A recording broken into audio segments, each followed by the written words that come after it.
à peu près en parallèle, avec 3 semaines de retard, ou 4, parce que ces personnes-là, finalement, seraient mortes de toute façon très vite. Arrêtez de Ah, dire mais ça. c'est ce que vous m'avez dit. Non, je vous dis encore une fois, c'est compliqué. Hein. Vous êtes tellement binaire que c'est compliqué. Vous faites semblant d'être binaire, vous l'êtes. J'espère que vous faites semblant. C'est ce que vous m'avez dit il y a 5 minutes. Écoute, non. Ce que je vous ai dit, c'est que, 1, la mortalité, est-ce qu'elle est 2, toutes les mortalités ne sont pas comparables. D'accord. C'est quelque chose que on devrait apprendre dans les écoles quand on parle d'espérance de vie. Vous voyez, donc l'espérance de vie, c'est pas exactement la même quand on a 20 ans et quand on a 85 ans. Non, mais il y a une question philosophique qui est posée. C'est vrai, vous avez raison, et chacun peut avoir son appréciation. C'est pas philosophique. L'espérance de vie n'est pas la même à 20 ans et à 85 ans. À 85 ans, et quand vous avez un cancer, l'espérance de vie est relativement modeste. Donc ça, c'est une première chose. Donc il y a une vraie question, c'est, écoutez, voilà, quelle est la population, qu'est-ce que ce phénomène va changer dans l'espérance de vie, à côté du fait que vous allez vous repaître le chiffre en disant 100 000, 10 000. Attendez, regardons ce qu'est le changement de l'espérance de vie. Pour l'instant, ce que l'INED a fait jusqu'à présent ne montre pas de différence spectaculaire de l'espérance de vie. L'INED, c'est les professionnels, ces gens. Vous n'avez qu'à les consulter aussi. C'est l'Institut national pour la démographie. Eux, ils ne comptent pas les morts, ils comptent la perte d'espérance de vie. Donc, encore une fois, oui, il y a des gens qui sont malades, y compris des gens en dehors de cette fraction-là. Oui, il faut y faire très attention. C'est la raison pour laquelle nous, on les détecte, on les teste, on regarde leur saturation en oxygène, on les examine et on détecte les gens qui ont éventuellement un risque en dehors de ce que l'on sait, c'est-à-dire les sujets âgés, d'évoluer vers des formes graves, car il existe quelques formes graves chez les sujets plus jeunes. Et d'ailleurs, à cet égard, vous le verrez, parce qu'on publiera ça, parce que tout ce que je vous dis, c'est pas des paroles en l'air. Moi, je ne suis pas un animateur télé. Tout ce que je vous dis, c'est publié ensuite dans des journaux scientifiques. C'est forcément des paroles en l'air, les journalistes. C'est des paroles du jour. C'est ce que ça veut dire, journaliste, non? Mais professeur, est-ce que vous comprenez la difficulté, est-ce qu'on peut entendre que la situation n'est pas grave ou préoccupante, alors que près de Saint-Étienne, par exemple, les médecins demandent à l'armée de venir les aider en installant un hôpital de jour. Non, alors que vos collègues marseillais disent qu'on est à 60% d'occupation en réanimation par les patients Covid. Non, mais d'abord, vous savez, chacun choisit ses interlocuteurs. Si vous choisissez les gens les plus nerveux, qui sont terrifiés déjà avant que ça commence, si vous voulez, c'est sûr qu'au moment où il y a des efforts à faire sur le bateau... C'est une situation générale en France, et même en Europe. Donc tout le monde est nerveux. Tout le monde est nerveux, ce qui témoigne de quelque chose qui se passe en Europe de l'Ouest. Je suis d'accord, pas partout en Europe, l'Europe de l'Ouest, l'extrême ouest de l'Europe. Et l'Angleterre est une partie des États-Unis et pas tous les États-Unis, une partie. Il y a une civilisation actuellement qui est nerveuse, extrêmement nerveuse, pour de multiples raisons. L'Europe occidentale est particulièrement nerveuse. Ouais, vous dites c'est d'une manière générale, pas tout le monde, mais presque tout le monde. C'est juste un révélateur. Pour moi, mon point de vue. Mais la saturation des services de réanimation, par exemple, globalement, c'est un fantasme. Globalement, moi, j'ai essayé d'intéresser les gens à quelque chose qui est, mais là aussi, c'est pas des discussions. Il y a un truc qui se publie tous les ans par l'OCDE qui est Human Health at Glance. Moi, vous savez, je passe mon temps à travailler, je passe pas mon temps sur le plateau. Vous avez remarqué, je fais une exception une fois tous les 15 jours. Profitez-en. Si vous regardez ça, il s'est passé quelque chose en France de terrible. D'accord ? Terrible. La France a décidé, dans les années 70, de ne plus faire de médecins. Il n'y a plus de médecins dans ce pays. C'est un problème. Dans les pays de l'OCDE, on est loin derrière la médiane des pays de l'OCDE. On n'a pas de médecins. Et on a les médecins les plus vieux d'Europe. Le nombre de médecins de plus de 55 ans dans ce pays est terrible. On n'a pas de médecins, on n'a pas de spécialistes, d'accord ? Et on a une réglementation sur l'activité médicale qui est européenne, qui n'est pas du tout adaptée à ce que l'on fait, qui est d'une restriction d'activité qui est considérable, en particulier pour les anesthésistes réanimateurs. Donc nous n'avons pas ni suffisamment de médecins, ni suffisamment d'infirmières, et ça, il suffit de travailler à peu près 10 minutes pour le savoir. D'accord ? Donc, il y a un vrai problème. Le deuxième problème, vous parlez des lits de réanimation. Il y a quelque chose que personne ne voit, ça c'est pas des prédictions, c'est de la pratique. Personne n'a réalisé que la réanimation, il y a 20 ans, ne prenait pas les gens de plus de 70 ans. Maintenant, on prend des gens jusqu'à 80 ans, qui est une population qui augmente. ils restent plus longtemps en réanimation. On a plus besoin de réanimation. Et donc, cette évolution d'activité est une évolution d'activité qui, celle-là, était simplement suspectable sur l'augmentation de l'espérance de vie et l'augmentation de la qualité de la prise en charge de la réanimation. Donc, bien sûr, il y a des problèmes structurels dans ce pays et des crises révèlent des problèmes structurels. Beaucoup pourraient partager ce jugement sur ces problèmes structurels. Oui. En tout cas, sur peut-être le manque de lits, le manque de médecins, en particulier aux réanimations, le manque d'infirmières. Mais au-delà, et pour revenir sur la situation d'aujourd'hui, quand vous dites je ne fais pas de prévision, pardon, je voudrais vous ramener un peu plus en arrière. Vous disiez à la fin du mois d'avril et au début du mois de mai, vous disiez il n'y aura pas de rebond. La deuxième vague, c'est de la science-fiction. Cette histoire de rebond, c'est une fantaisie, le virus va disparaître cet été. Vous le disiez, alors vous dites je ne fais pas de prévision, mais quand vous dites ça, comment voulez-vous qu'on n'entende pas une prévision? Ça ressemble à tout, globalement, et en particulier à une prévision. Non, mais globalement, c'est que là, vous vous mêlez d'un débat pour lequel vous ne pouvez pas vous mêler, c'est que vous considérez que c'est la même chose, et moi je considère que c'est pas la même chose. Parce que le virus a changé. Oui, mais en même temps, vous dites c'est toujours le coronavirus 19. Oui, mais si vous c'est voulez... toujours les hôpitaux mis sous pression. C'est toujours la mortalité qui remonte. C'est toujours les contaminations qui sont en train de s'envoler. Vous avez raison, expliquez-moi ce que c'est une bonne fois, comme ça je comprendrai. Je n'explique pas, mais comprenez que pour les hôpitaux, c'est la même épreuve, pour les familles qui perdent un proche, c'est la même épreuve. Oui, mais c'est la même épreuve, sauf que, si vous voulez, les coronavirus ont une spécificité qu'on voit dans notre groupe de virus s'appelle rhinovirus, et ils ont une spécificité qui n'avait pas été observée au cours d'une épidémie qui est particulière, c'est les capacités de recombinaison. C'est-à-dire que les coronavirus se recombinent avec les autres coronavirus, et nous on suspecte qu'en plus ils se recombinent avec les rhinovirus qui sont des virus extrêmement communs et qui vivent dans le même endroit. C'est-à-dire c'est des virus qui se mêlent l'un à l'autre et qui donnent des variants. Ces variants, je vous le dis, c'est des choses, personne n'avait décrit de choses comme ça à ma connaissance.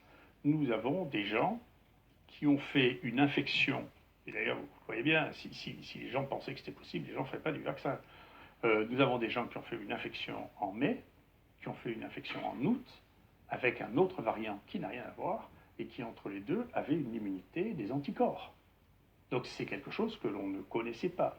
Les gens ne faisaient pas, si vous voulez, le principe même du vaccin, je sais que c'est compliqué pour vous, non, mais le principe même du vaccin, c'est que quand vous êtes immunisé, vous ne refaites pas la même maladie. Donc là, nous sommes dans quelque chose, on pense qu'il y en a un qui est extrêmement propre, clair, auquel on a le génome à la fin. On a vérifié avec nos amis généticiens qu'on ne s'était pas tombé de tube et que c'était bien la même personne.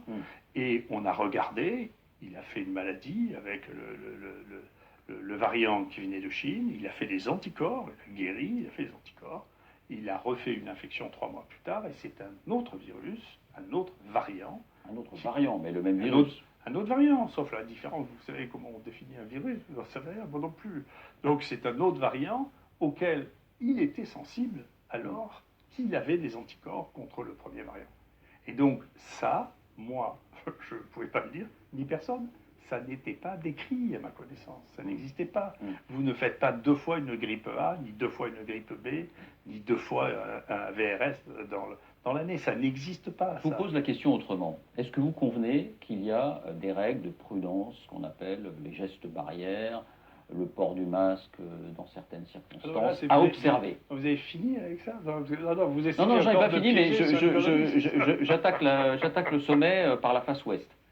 Est-ce que vous convenez qu'il y a ces règles à observer? Et est-ce que vous convenez, vous en convenez, j'imagine, vous-même, on vous voit porter le masque régulièrement, je vois qu'ici, évidemment, vous vous lavez les mains 80 fois par jour, et est-ce que vous convenez du coup que vos messages ont pu, non pas inciter, mais pousser les gens à relâcher un peu leur vigilance, parce que vous êtes écouté, vous n'êtes pas seulement un médecin, et vous le savez. Écoutez, je vais vous dire, j'ai probablement été un des premiers, j'ai refait ça d'ailleurs en Afrique, j'ai revu le premier papier qui montrait que c'était le lavage de mains qui était le plus efficace contre la transmission des maladies respiratoires. Donc c'est un papier du Lancet qui avait fait une étude absolument magnifique au Pakistan. Mais c'est pas ma question, professeur. Laissez-moi terminer.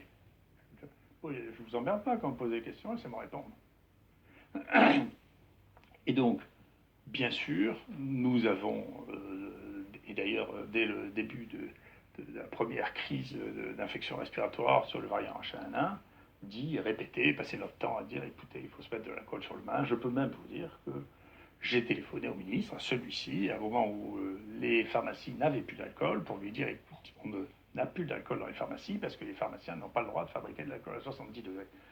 Dans les 2 jours qui ont suivi, il a libéré cette activité après mon intervention.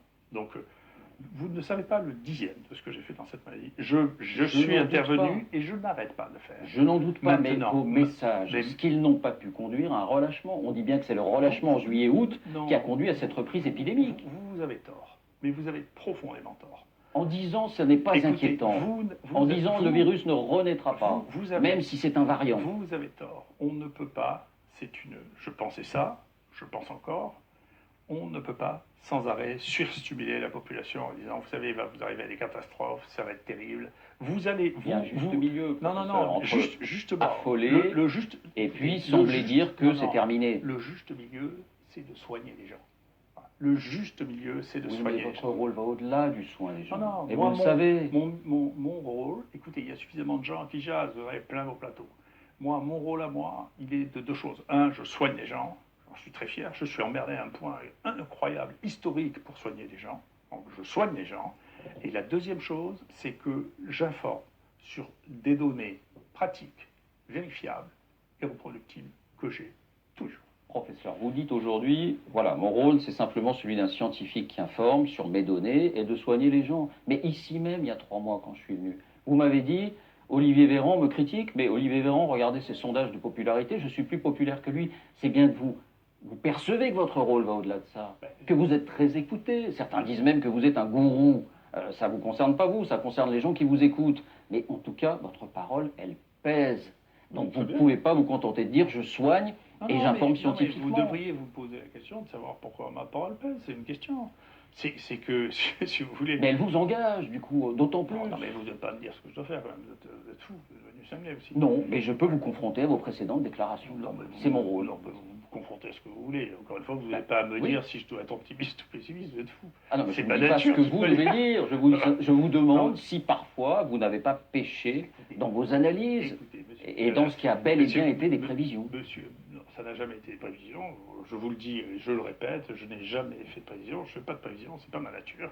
Et je ne le fais pas. Je préviens toujours que je n'en ferai pas. Monsieur Pujadas, vous savez, les journalistes, et moi en tout cas, ont des natures différentes. Il y en a une qui est l'excitation pour la nouveauté. On sait bien que pour que les gens cliquent, si vous voulez, il faut parler de sexe ou de terreur ou de peur. Et c'est ça qui attire l'attention. Je n'extrais pas un mot, j'extrais des phrases. Des phrases dont vous savez qu'elles portent. Je ne cherche pas le buzz dans votre mot, si vous voulez. Si vous ne cherchez pas le buzz, vous ne serez pas à cette place. Non, vous avez bien conscience que vous avez créé un dissensus dans la communauté scientifique. Le conseil scientifique qui finalement avait raison quand il a dit fin juillet, début août, attention, on va sans doute très probablement vers une deuxième vague. Vous les avez régulièrement traités avec un peu de condescendance. Non, mais monsieur Pujadas, vous êtes capable d'expliquer pourquoi il n'y a pas eu du tout de deuxième vague dans tout Extrême-Orient? Non, mais ça, c'est autre chose. Le conseil scientifique parlait de la France. Non, mais vous croyez que la France, qu'est-ce qui s'est fait particulier? Qu'est-ce qui s'est fait? Vous êtes incapable de l'expliquer. Donc c'est une prédiction. L'extrême-orient a de toutes autres habitudes. En tout cas, pas celle de l'hydroxychloroquine. Et là, on va en parler tout à l'heure. Si. Taïwan, la Corée du Sud qui a arrêté de recommander le traitement. Non, mais ils n'ont pas de cas. Ils n'ont plus de cas en Corée du Sud. Enfin, soyez sérieux. Ce que je veux dire, c'est que l'Extrême-Orient a une toute autre habitude de ces virus. Et donc, je ne sais pas quoi, ils l'ont connu de bon avant vous. Non, c'est pas sérieux. C'est pas sérieux. C'est-à-dire que, mais, si vous voulez, une fois, ce que vous êtes en train de faire, là, une fois, je l'ai fait en montrant un tour de carte où j'ai toujours raison. Vous faites la même chose que moi, je sais le faire. Hein. C'est-à-dire, vous me dites, regardez, ils ont prédit. Moi, je vous dis, non, mais écoutez, attendez, ça s'est pas passé du tout dans les 3/4 du monde. Mais ça s'est passé en France. J'ai une idée de la raison pourquoi. En réalité, je pense qu'effectivement, autant je ne suis pas sûr que le confinement avait une efficacité, autant je pense que la fermeture des frontières en avait. Et c'est ce que les Chinois ont fait, c'est ce que les Italiens ont fait pour bloquer dans le Sud, et que donc il s'est passé que en France, on a eu un afflux de gens qui arrivaient avec des variants qui étaient nouveaux, et que ces variants nouveaux sont implantés. C'est ce que je crois.